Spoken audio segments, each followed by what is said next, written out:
may know of some famous blind people, or you may even know of a blind person in your neighborhood or workplace. But what happens if you meet a blind person? You may be thinking, what should I say? What should I do?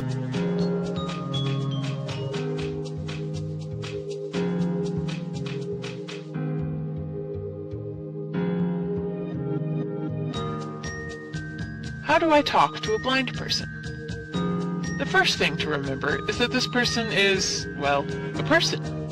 They are more than just their blindness. They have dreams, friends, allergies, pets, worries, family, favorite foods, and everything else, just like you. Relax. Be yourself, just like you would with anyone else. If you're meeting the blind person for the first time, introduce yourself by name. If the person doesn't see your extended hand, just say, "May I shake your hand?" Also, don't shout. Speak normally. You'd be surprised how many people think they need to shout or speak slower when talking to a blind person. Blindness affects the eyes, not the ears or the mind. If the person is with others, don't talk to the blind person through their companions. Asking someone else, "Does she want coffee or tea?" is not polite.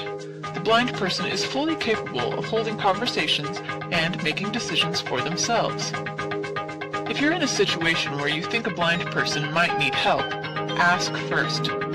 Never simply grab hold of someone to steer them or take things from them to help. This is very disconcerting and often does more harm than good. If giving directions, be clear and specific. Say things like, "The bank is 2 blocks ahead on your left," instead of, "Oh, it's just up there a ways." When talking to a blind person, use normal everyday language. Don't worry about using phrases like, "Do you see what I mean?" or "Let's look at the big picture," etc.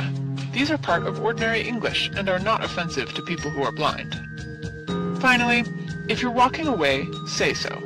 Don't leave the blind person talking to thin air. Above all, treat the person as a person.